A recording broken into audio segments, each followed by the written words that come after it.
por exemplo, semestre que vem eu fico o semestre inteiro. Especialmente o nosso palestrante, o professor João Clube. Gostaria só de ler uma pequena biografia do professor, pelo menos a questão do estudo. Ele possui graduação em Medicina Veterinária pela Universidade Federal de Pelotas, em 1978. Estávamos conversando, então foi ali o início da sua carreira. Então ele também tem graduação em História pela UFSC, em 88. Em 91 fez mais um mestrado, doutorado em História Social pela Universidade de São Paulo, em 97. Então pós-doutorado na Universidade Livre de Berlim, 2003-2004. Pós-doutorado na Universidade Livre de Berlim também em 2012 e 2013. E atualmente então é professor titular da Universidade Federal de Santa Catarina, experiência na área de História, ênfase em História moderna, contemporânea, atuando principalmente nos seguintes temas: imigração, colonização, meio ambiente, identidade, luteranismo e germanidade. Está ali no e-mail do professor, está ali. Professor Dr. João Klug, professor do Departamento e do Programa de Pós-Graduação em História da UFSC, coordenador do Laboratório de Imigração e História Ambiental da UFSC. Então, a gente tem uma satisfação de receber e ouvir o senhor nessa noite. Então, a palavra é sua e desde já muito obrigado pela presença. Boa noite a todos. Espero que as palmas não sejam precipitadas, né? E que depois me joguem o objeto. Mas de qualquer maneira eu já recebi as palmas, tá bom? Então, eu gostaria de agradecer ao convite feito gentilmente pelo pastor Jackson e dizer que é uma satisfação poder estar aqui essa noite compartilhando com vocês alguma coisa que eu diria assim, vejo como um presente que Deus me deu, a possibilidade de estudar esse tema e nesse ano especialmente, considerando o jubileu de 500 anos da Reforma, poder compartilhar um pouco a esse respeito. Eu peço desculpas antecipadas se vez ou outra eu tiver que interromper a minha fala em função de um ataque de tosse, porque eu tô saindo daquele estado gripal assim. Eu moro no Ribeirão da Ilha, o meu vizinho, o seu Carlos, tem 82 anos, ele disse assim: isso aí é pianço, está com o peito apiançado. Então eu estou exatamente nessa fase. Então, se houver a necessidade, peço desculpas. E a minha abordagem sobre a reforma leva em conta o personagem, Martinho Lutero, mas especialmente o seu contexto. E eu acho oportuno lembrar aqui de um historiador francês, Marc Bloch, quando ele afirma que o indivíduo ele se parece mais com o seu tempo do que com os seus pais. Então, o tempo ele forja uma maneira de ser do indivíduo, né? O tempo que nós vivemos também está forjando uma maneira de ser, né? E assim, eu diria que o conhecimento da conjuntura do tempo de Lutero nos ajudará melhor a entender a sua obra reformadora, né? E falar de Martinho Lutero significa que estamos falando do período 1483, do seu nascimento, até 1546. E então, com base na afirmação de Bloch, isso nos remete a fazer algumas perguntas, né? Que tempo é esse? Né? O que se passava? Qual era a conjuntura? Por que a reforma conduzida por Lutero deu certo e as tentativas anteriores não deram certo? E falar de reforma também exige que a situemos no tempo. Isso nos remete a pensar nos primórdios da história do Brasil. O Brasil estava dando os seus primeiros passos e aos poucos estava sendo inserido no mapa mundi, e exatamente nesse período a Europa é abalada por uma revolução religiosa da Reforma Protestante. E a Reforma, assim, ela faz parte de algumas outras revoluções que marcaram o período da história moderna. Os anos 1500, 1600, 1700, são 3 séculos de mudanças, e a reforma é uma das primeiras e mais significativas do período, ao lado da Revolução Comercial, Revolução Geográfica, Revolução Científica, etc. No entanto, eu chamo a atenção de que a reforma ela extrapolou totalmente a esfera religiosa, eclesiástica, e afetou todas as instâncias da sociedade. O que havia começado como um movimento de questionamento teológico teve desdobramentos e teve impactos na esfera da economia, na esfera da política, da cultura, da ética. Em resumo, afetou todas as instâncias da sociedade. E, assim, em 1517, portanto, 500 anos atrás, o palco estava pronto para o início de mais um drama da história humana. Os atores, liderados por Martinho Lutero, entenderam que o momento era oportuno para propor grandes mudanças. Eu chamo a atenção para uma peculiaridade da reforma, para mim ela é significativa. Foi um movimento de periferia, totalmente de periferia, que em pouco tempo explodiu no centro. Periferia por quê? A reforma iniciou em Wittenberg, uma cidadezinha perdida nas margens do Elba, no estado da Saxônia. Até hoje não há grandes coisas, mas... na época não tinha 5.000 habitantes. Periferia da cristandade. Ali começa um movimento que explode poucos meses depois em Roma. Esse é um fenômeno a ser levado em conta. Aliás, os fenômenos de periferia são interessantes, né? Em relação a Wittenberg ainda, é interessante que, como alguns estudiosos se referem a essa cidade, considerada a cidade mais depravada da Saxônia. Pois é, interessante, ali começa esse movimento. Um autor, Will Durant, chega a afirmar que Wittenberg era o lugar onde, abre aspas, terminava a civilização e começava a barbárie. E aí a gente faz a pergunta, e eu creio seriamente nisso, Deus é Senhor da história, as formas como Ele age. Tá? Ok, mas temos que levar em conta que o cristianismo começou como um movimento de periferia. Afinal de contas, Nazaré é periferia, Jerusalém era o centro do judaísmo, tá? E a periferia não era bem vista. Vocês conhecem o episódio narrado no Evangelho de João, quando Filipe e Natanael são questionados e é afirmado para eles: achamos aquele de quem Moisés escreveu na lei, Jesus o Nazareno. E perguntou Natanael: de Nazaré pode ser alguma coisa boa? Fenômeno de periferia. Pois é, Wittenberg, fenômeno de periferia. O fato é que o mundo de Lutero foi final dos anos 1400, início dos anos 1500, um mundo de mudanças rápidas para a época, impactantes e difíceis de serem assimiladas pelos indivíduos daquele tempo. Eu penso que podemos ver grandes paralelos entre o mundo de Lutero e o mundo que nós vivemos. Tá?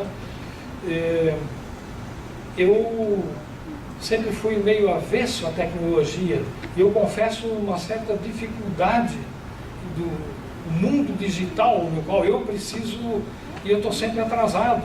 Ainda bem que tem os alunos que fazem isso com a mão esquerda e um pé nas costas, aquilo que levaria um dia inteiro, né?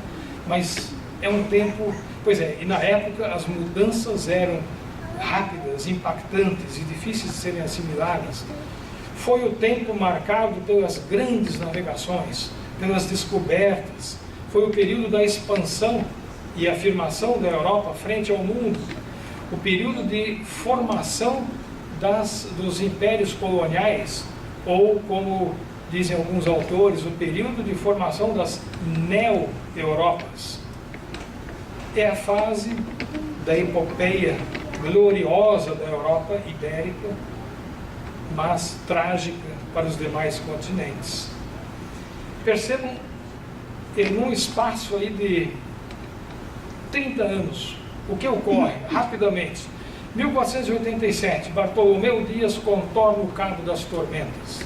Portanto, o mar tenebroso já não é mais tão tenebroso. 1492, Colombo chega à América. 1499, Vasco da Gama chega à Índia. 1519, Cortés conquista o México. 1521, Fernão de Magalhães faz a primeira viagem de circunnavegação. E, portanto, podemos dizer que aí começa a primeira globalização. 1531, Francisco Pizarro conquista o Império Inca. Essas informações chegam em massa na Europa. Imagine o que se passava na cabeça de alguém que viveu aí entre 1480 a 1530, esses 50 anos, mais ou menos o período em que Lutero viveu. Isso era muita coisa, era muita mudança, muita novidade, exatamente o período de Lutero.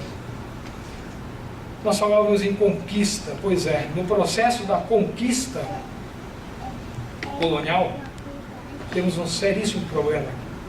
A cruz e a espada se aliaram. E, portanto, como historiador, eu devo dizer, concretamente, não houve evangelização na acepção da palavra, e sim a imposição de um modelo de cristandade colonial, a qual, em grande medida, ignorava os princípios básicos do cristianismo. Se evangelização é impor um modelo de cristandade à base da espada, eu diria que isso não é evangelização, de forma alguma. Na conjuntura política, verificava-se, na época de Lutero, a consolidação de um novo modelo, a monarquia centralizada, formando os grandes estados nacionais. Tratava-se de uma inovação política, estados centralizados, regidos por uma monarquia, e esta forma de governo fazia uma releitura do antigo direito romano, baseado na jus e na lex, e também no princípio do legibus solutus, a vontade do soberano tem força de lei. No território que forma a atual Alemanha não havia ainda um Estado centralizado. Ali o Estado foi muito tardio, 3 séculos depois, só com 1871, com o chanceler Otto von Bismarck. E a Alemanha, na época de Lutero, era um cenário de caos político e social.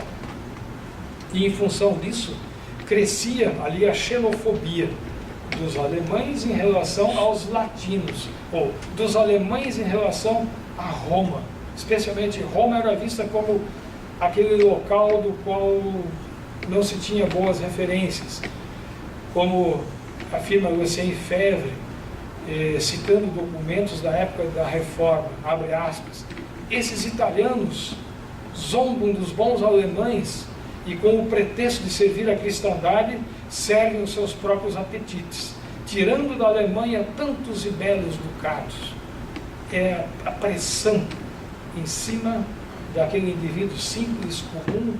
E o que está acontecendo na época? A construção da Basílica de São Pedro. No contexto econômico, em função das grandes navegações, também se verificava naturalmente a expansão do comércio. E é notório o fortalecimento de uma nova classe social que emerge nesse período, a burguesia. É algo novo. E a burguesia ocupa um espaço administrativo na sociedade e imprime um novo perfil a essa sociedade, na qual os homens de negócio estão acima dos senhores feudais possuidores de terras. Nesse contexto também merece destaque o fato de que exatamente o período da Reforma é o período no qual se verificou o aumento, grande aumento da circulação de metais preciosos na Europa, determinando o quê?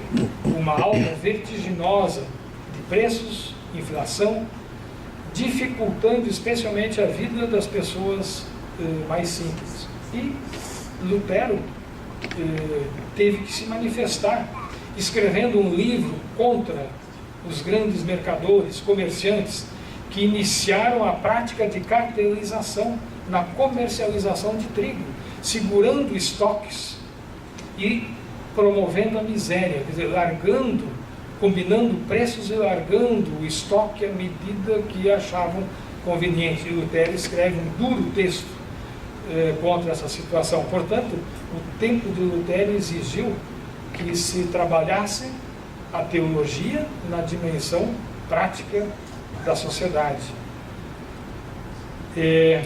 Em função desse crescimento dessa burguesia mercantil, podemos dizer que essa burguesia também promove a primeira globalização, com a afirmação da Europa frente ao mundo, e essas monarquias que surgem se firmam, portanto, na dependência total das casas bancárias e dos grandes mercadores, de tal maneira que eu não tenho nenhuma dúvida em afirmar que o Estado monárquico da época de Lutero nasceu refém do grande capital. O grande Império Espanhol, o empreendimento de Carlos V na América, totalmente financiado pelos banqueiros Welser da Alemanha. Portanto, a ideia de uma monarquia soberana, esqueço, que ela nasceu refém do grande capital. Na conjuntura intelectual, no período de Lutero, assiste-se a grandes e significativas mudanças por conta dos ideais humanistas e do Renascimento, o que deu um outro impulso para fazer uma releitura de mundo, de Deus, de ser humano, a nova concepção de indivíduo mais individualista e racionalista aponta para um desdobramento teológico. A salvação é uma questão estritamente pessoal, a ser equacionada entre o indivíduo e Deus, e sem a intervenção de uma instituição com as suas tradições, chamada Igreja. A presença de humanistas foi fundamental na consolidação da reforma. Eu destacaria aí a figura de um Philippe Melanchthon, por exemplo, no campo da educação, criando o moderno ginásio humanista da Europa. E Renascimento e Reforma, portanto, concentraram-se na autonomia do ser humano. E nesse contexto, ciência e arte foram liberados para atuar. A Reforma deu espaço para o pensamento científico.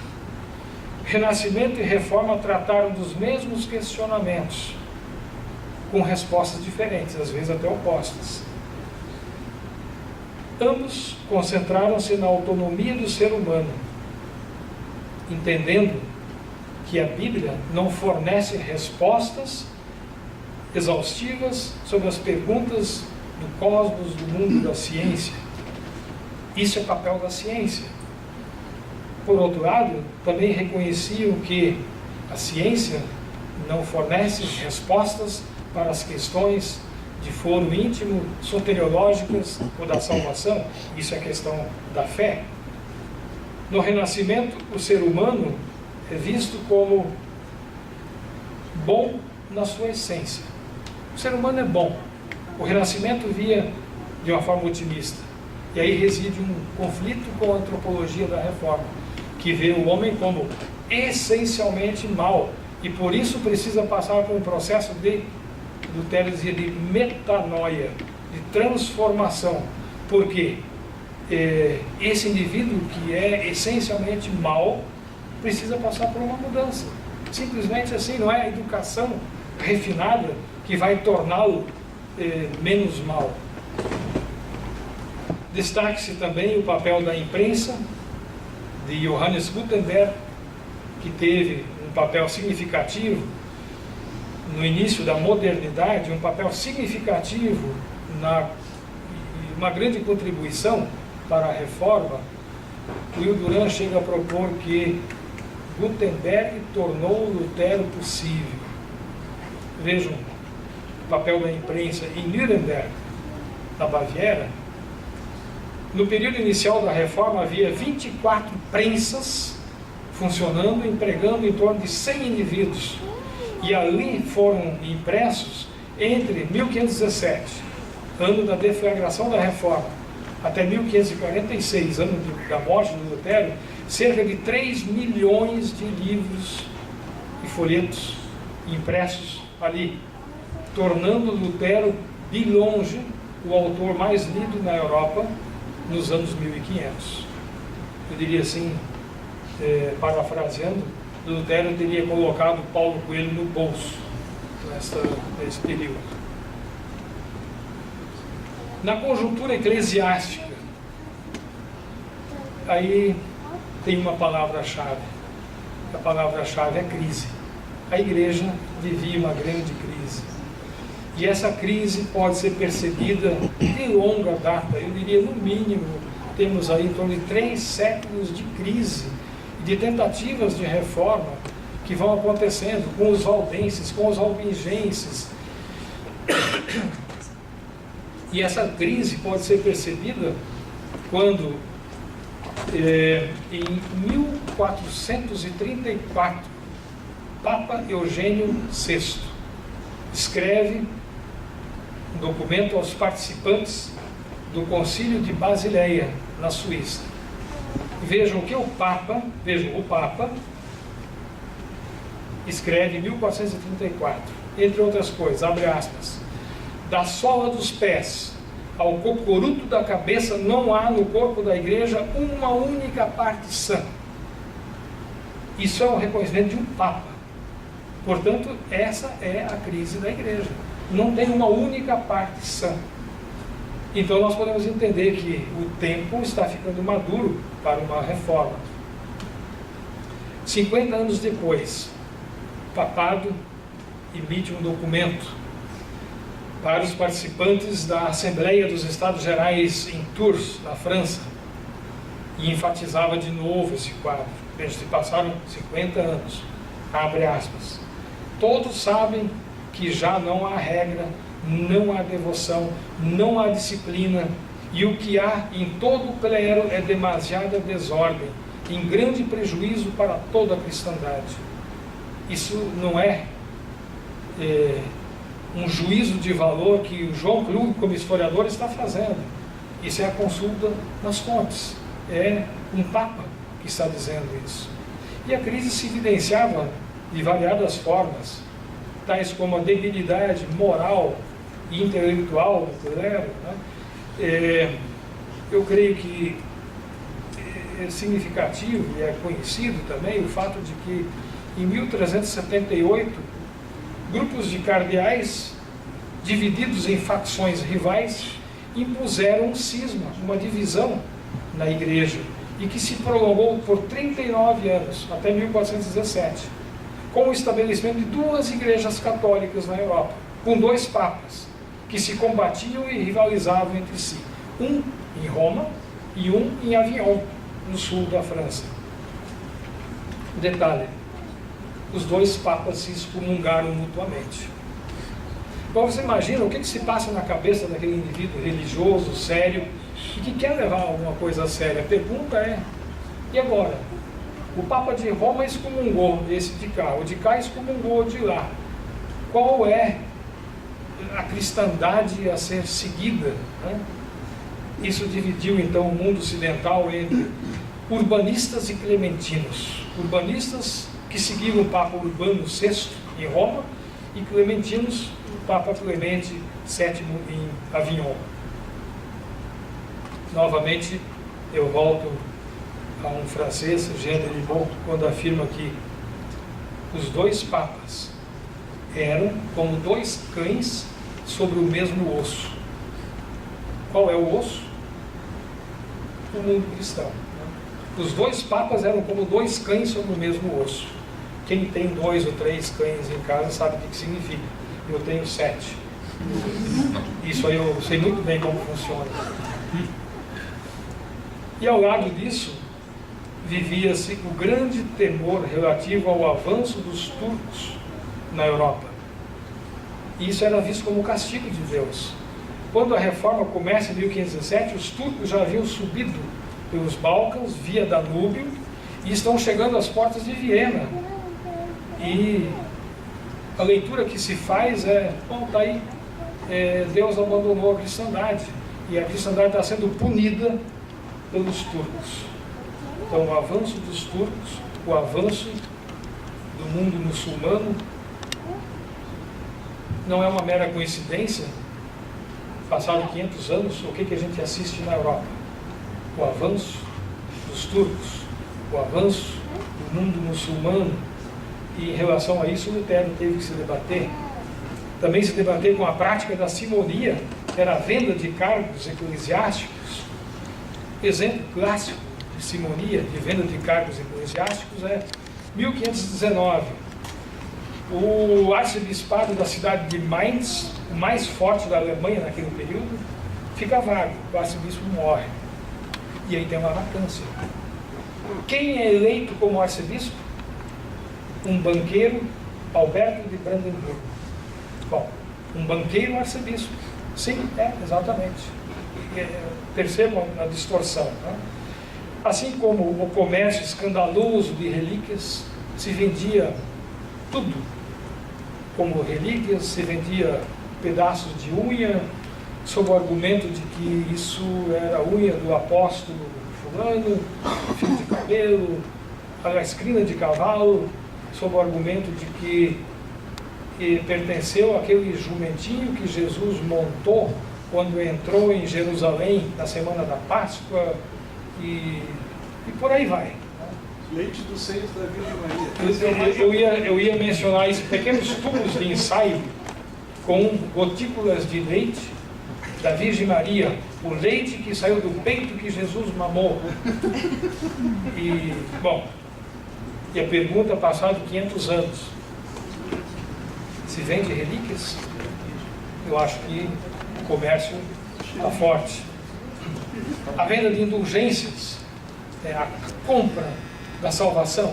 E se tiver dúvida, pode até comprar indulgência para um parente seu que você não sabe muito bem por onde anda. Então, o vendedor de indulgências, o Tetzel, chegava a dizer, em alemão isso tem uma rima, né? Olha, no momento em que pagar a indulgência, em que a moeda tilintar no fundo da caixa, nesse momento a alma salta do purgatório para o céu. Tal é a eficiência da coisa. Sobald die Seele in das Schächtlichen klingt, die Seele aus dem Fickfleisch. Exatamente. Tem uma rima muito bonita. Então, esse quadro de crise, me parece que isso aponta para a reforma, uma necessidade. A crise é muito grande. O Jean de Limor diz o seguinte, eu acho significativo isso: a reforma nasceu do desnível entre a mediocridade da oferta e a veemência da procura. As pessoas estão procurando, mas a oferta é medíocre. Então, desse desnível entre a mediocridade da oferta e a veemência da procura, nasce a ideia, ou melhor, nasce não, ela já está aí, ela se concretiza, a reforma. Alguns desdobramentos da reforma eu acho interessante serem colocados. Estamos falando de uma época na qual, lamentavelmente, também os cristãos acreditavam que a solução de problemas teológicos e das suas disputas, às vezes, precisariam ser resolvidos pelas armas. E aí houve situações muito críticas. Os anos que se seguiram à reforma foram marcados, em grande medida, também pelo ódio. E estou falando aí de em torno de 130 anos pós-reforma, marcados por conflitos e ódios. Por exemplo, Guerra dos Camponeses, 1524, 25, em torno de 50 mil camponeses mortos em menos de um ano. Uma carnificina terrível, em nome da fé. E quando não se entende em assuntos de fé, se pega em armas. A pergunta, passado 500 anos, como que essas coisas são vistas hoje. Guerra da Liga de Esmalcalda, luteranos contra o exército de Carlos V. Guerra contra os turcos, ódio contra os judeus, massacre dos huguenotes na França, massacre de protestantes na Espanha, Guerra dos 30 anos, 1618 a 48, e só ali tem com a paz da Westfália, o pessoal parece que começa a tomar juízo e que é possível caminhar de uma outra forma. O fato é que a intolerância se fez presente. Mas também deve ser dito que entre os da Bíblia, a mesma atitude de barbarismo ocorreu em alguns momentos. Por exemplo, quando luteranos e calvinistas entenderam que tinham que perseguir e torturar e até matar os anabatistas. Percebam que eram mundos cristãos que não conseguiam conversar. Ao contrário, se hostilizavam, se combatiam em nome da defesa do Evangelho. Ok, eu diria, esses são aspectos humanos, carnais, que afloraram na Reforma. Eu penso que é um período em que não se deu nenhuma atenção ao desafio de Zacarias 4:6, não por força nem por violência, mas pelo meu espírito. Isso foi ignorado, né? E a força e violência, essa sim, foi empregada, né? Mas, nesse desdobramento da Reforma, avanços puderam ser verificados exatamente no sentido contrário. Avanço no sentido de anúncio de boas novas, através de uma postura diferenciada, através de uma nova forma de viver. Vida cristã é vida cristã, ela é única, é uma, e ela não poderia ser vivida, vida cristã na igreja, e uma outra vida no dia a dia, era uma. Isso foi algo extremamente importante na sociedade naquele momento. E ao invés de se insistir num modelo de moral e de se impor um comportamento e uma normatização de condutas, as lideranças da Reforma entenderam que a solidez de um comportamento ético seria oriundo de uma sólida formação teológica e não de uma moral imposta à força. Portanto, vejam que utilizaram a estratégia inversa. Isso sim, foi tipicamente luterano. Restauraram a teologia, da qual devia emanar uma nova moral e comportamento. Chama atenção para esse aspecto. Restaurar a teologia, da qual deve brotar uma nova moral e um novo comportamento. Me parece que vivemos numa sociedade brasileira onde esse aspecto é uma carência muito grande.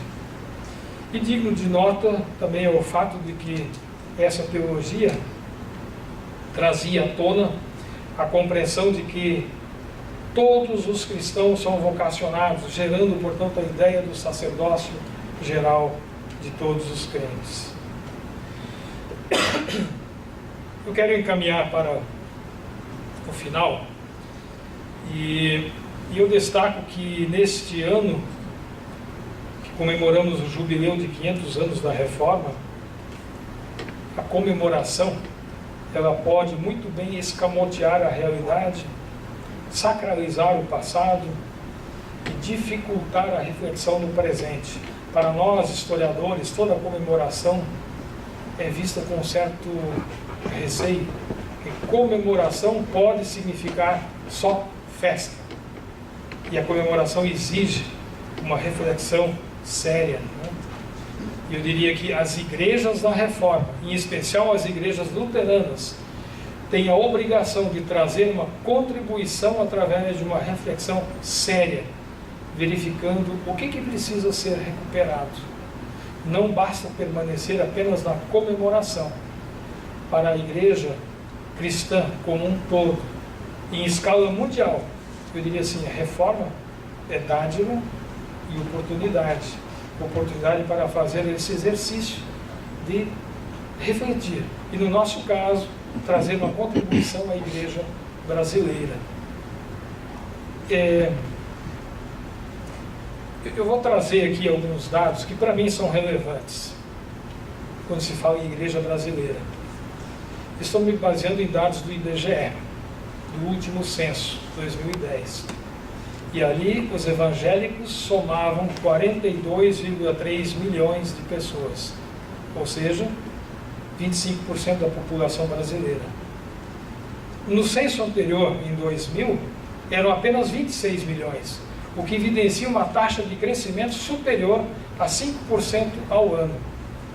Mantendo-se essa tendência, e aliás ela está sendo confirmada, está sendo acima de 5% o crescimento. Então, mantendo-se essa tendência, daqui a 8 anos, os evangélicos serão a maioria absoluta da população brasileira. Segundo pesquisa do Le Monde Diplomatique, estima-se que a cada ano, em torno de 14 mil novos templos evangélicos são abertos no Brasil e registrados. Fico pensando, e aqueles que são abertos e que ninguém tomou conhecimento nunca foram registrados. Também é significativo, em 2014, foram eleitos 72 deputados federais evangélicos, o que nos permite dizer que o crescimento do povo evangélico é algo impressionante. No entanto, ao mesmo tempo que ocorre esse crescimento numérico vertiginoso, se verifica o quê? O apodrecimento da sociedade brasileira, junto com Filipinas, coincidentemente o maior país católico da Ásia, né? Fazendo do Brasil um dos países mais corruptos do mundo. O que está acontecendo? Não deveria ser o contrário? Será que o sal se tornou insípido e não está perdendo a sua capacidade de salgar? Eu tenho plena convicção de que o problema não está no cristianismo, mas sim nas adaptações, nas distorções que se fazem, adaptando a interesses pessoais e denominacionais. Eu chamo a atenção para o fato de que nós vivemos num país que exibe, em escala mundial, as maiores manifestações de fé. Eu colocaria entre aspas, manifestações de fé, tanto no mundo católico quanto no mundo evangélico. A indústria turística percebeu isso muito bem e tem explorado esse nicho de mercado. E é o setor, veja bem, esse nicho de mercado, turismo de fé, assim chamado turismo de fé, é o setor que mais tem crescido. E os roteiros vão se ampliando. Roma, Jerusalém, Santiago de Compostela, Fátima, Aparecida, Juazeiro, Nova Trento, e por aí vai. Né? É o, entre aspas, turismo de fé. Essa é a expressão usada, turismo de fé. E me parece que o cristão vai se contentando com a ideia de ser turista da fé. Ele frequenta um lugar desses e aí aplaca a sua índole religiosa e fica por isso. O problema, portanto, eu entendo que não está na falta de fé, mas sim na falta de resposta à pergunta, mas qual é o centro da fé? Eu tenho plena convicção de que definitivamente o problema não está no cristianismo. E aqui vamos voltar às propostas da reforma. E cabe aqui considerar os 4 pilares básicos da reforma: sola gratia, sola fide, sola escritura, solos Christus. 500 anos de reforma, nós temos que olhar muito atentamente para esses princípios, esses pilares, e se analisarmos o que se passa entre os cristãos da hiper, ultra, super, mega igreja pós-moderna, parece que há um desconhecimento desses pilares, ou um conhecimento associado com desprezo. E aí a igreja se torna a agência comercial de uma graça barata. E a teologia da cruz vai sendo substituída pela teologia do desconto. A mensagem pregada precisa ser light. Afinal de contas, precisa atrair gente. O pastor, e o pastor Jackson, o pastor não precisa ter uma sólida formação teológica. Ele precisa apresentar performance e eloquência para atrair gente. E as pessoas dizem que vão na igreja do pastor fulano. Não é mais a igreja de Jesus. O culto deve se acelerar a um espetáculo. E dessa forma, de costas para os 4 pilares da reforma, vai se vivendo o que eu chamaria de uma McDonaldização da fé. Onde cada um monta o seu Big Mac da fé, conforme o seu gosto e apetite. Não? É um kit de religião customizado. Não? Cada um faz o seu de acordo com o seu interesse. Então, o sujeito quer ouvir um discurso sobre prosperidade. Então ele vai buscar onde tem o McDonald's da fé, que mostra isso. O outro quer uma outra coisa e assim vai se montando. A pergunta é: só os Cristos, só a Escritura, onde é que ficaram? Kit religião customizado, uma marca da nossa época. Para terminar, o jubileu de 500 anos da Reforma é o momento oportuno para repensar o que precisa ser recuperado, o que precisa ser revisto. Afinal de contas, como o próprio Lutero preconizava, Ecclesia reformata semper reformanda. A igreja reformada deve estar sempre em reforma. E esse é o nosso desafio, olhando para esses 4 pilares. Qual é a nossa contribuição nesse universo gelatinoso, sem espinha dorsal, da religiosidade brasileira? E a reforma nos ajuda a pensar isso, e é um desafio. Obrigado.